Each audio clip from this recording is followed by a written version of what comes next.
हर कोई एक ही बात पूछता था कि आपका राहु केतु खराब हो जाएगा, आपका राहु केतु अच्छा है, आपका राहु खराब है, आपका केतु खराब है, तमाम बातें लोग करते हैं। आज हम डिस्कस करने जा रहे हैं उसी राहु के बारे में कि राहु होता क्या है, इसका ओरिजिन कहाँ से हुआ, क्यों लोग राहु केतु को अच्छा मानते हैं, क्यों राहु केतु को अच्छा नहीं मानते हैं, और बहुत सारी चीज़ें।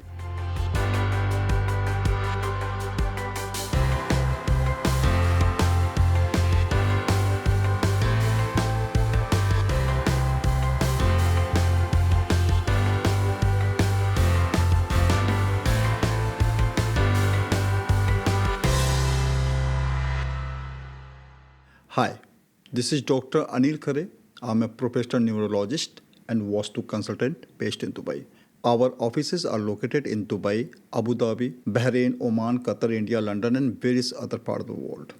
चलिए बात करते हैं 4 राहु के बारे में। कोई भी व्यक्ति जिसका जन्म 4 तारीख को किसी महीने में हुआ हो, 13 तारीख को हुआ हो, 22 तारीख को हुआ हो या 31 तारीख को हो, तो उसको हम कहते हैं कि इसका जो है ये राहु।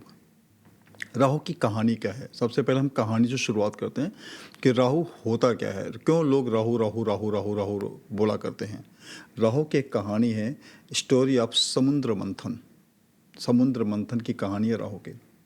विष्णु पुराण में एक कहानी है कि जब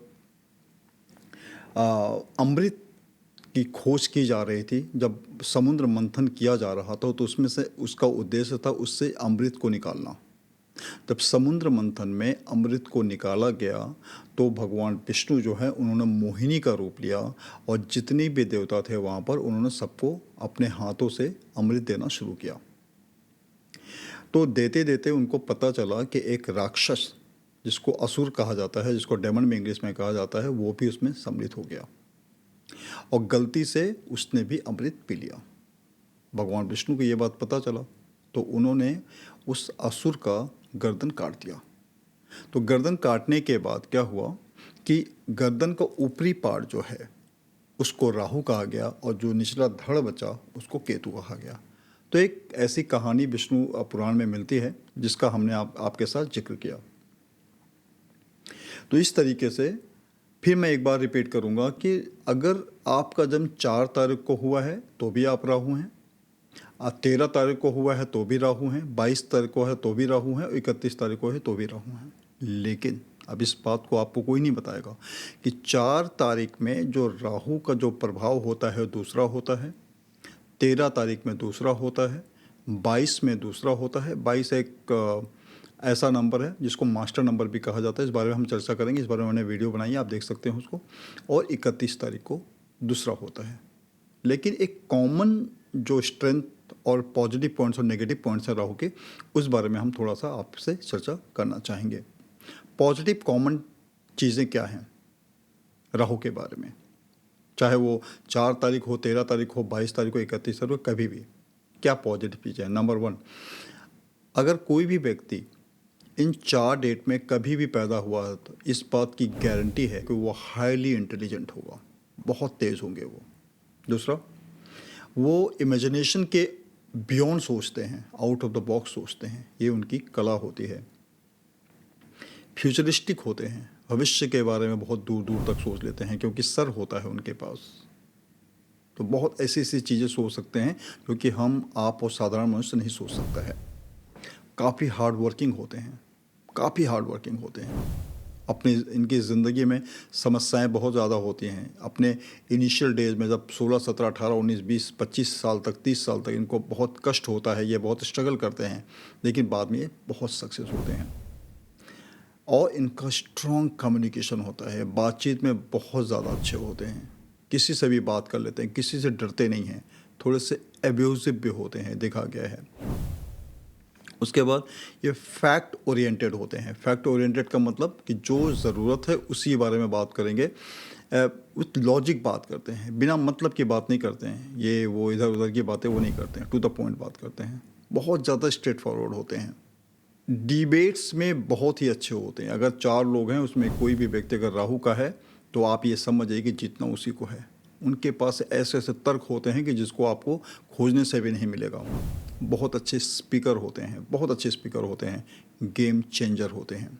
तो अभी तक हमने पॉजिटिव बातें राहु के बारे में बताई, आप थोड़ी सी बातें कर लेते हैं नेगेटिव अबाउट राहु।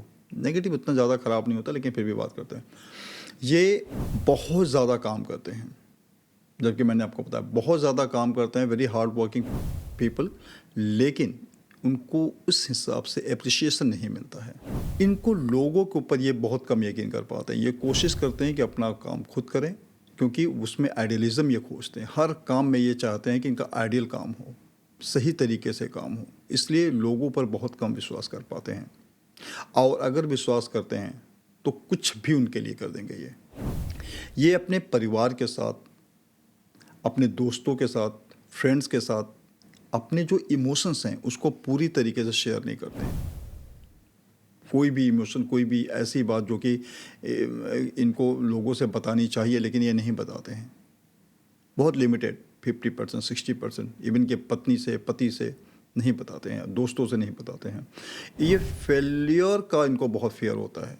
ये हमेशा सोचते हैं कि मैं कहीं फेल ना हो जाऊँ, कहीं पे मेरा सब काम ना रुक जाए, तमाम चीज़ें, ऐसी सोच इनकी होती है। बहुत ओवर थिंकर होते हैं जो कि जिससे कि बाद में इनको स्ट्रेस भी होता है, एंग्जाइटी भी होता है, डिप्रेशन भी हो जाता है कभी कभी, ऐसा देखा गया है। ठीक, अब इनका करियर कहाँ कहाँ पे ये जा सकते हैं। एक बहुत अच्छे मेडिकल प्रोफेशन में जा सकते हैं, ये बैंकिंग एंड फाइनेंस में जा सकते हैं, पुलिस बन सकते हैं, बहुत अच्छे पॉलिटिशियन बन सकते हैं, आईटी सेक्टर में जा सकते हैं, एक्टिंग में जा सकते हैं, मीडिया में जा सकते हैं, ऑकल्ट साइंस में जा सकते हैं। हालांकि सिर्फ 4 होने से, 13 होने से, 22 होने से, 31 होने से इस बात पे नहीं होता है कि आप 100% बन जाएंगे, लेकिन ज़्यादातर जो टेंडेंसी है वो इसी तरीके से है। इनके साथ ही बहुत सपोर्टिव नंबर की भी ज़रूरत होती है। जैसे कि अगर आप मान लीजिए एग्जाम्पल के तौर पे, अगर आप ऑकल्ट साइंस में जाना चाहते हैं तो 3 भी होना चाहिए, 4 के अतिरिक्त 3 भी होना चाहिए, 7 भी होने चाहिए।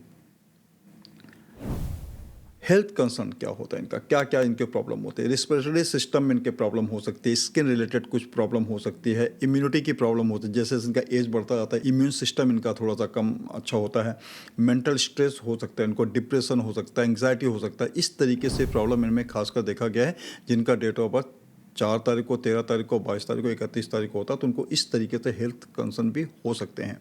मैं उम्मीद करता हूं कि मैंने 4 के बारे में बहुत अच्छे तरीके से, 4, 13, 22 और 31 के बारे में, राहु के बारे में मैंने आप अच्छी तरीके से समझाने की कोशिश की है, आपको समझ में आया होगा। अगर आपको कोई भी चीज़ें लगती हैं, कोई भी कमेंट आपका है, कुछ आप और जानना चाहते हैं, तो आप हमें कमेंट कीजिए, इसको फॉरवर्ड कीजिए और इसको लाइक कीजिए। आपने इतना वक्त दिया, मुझको ध्यान से सुना, उसके लिए बहुत बहुत शुक्रिया आपका। Thank you very much.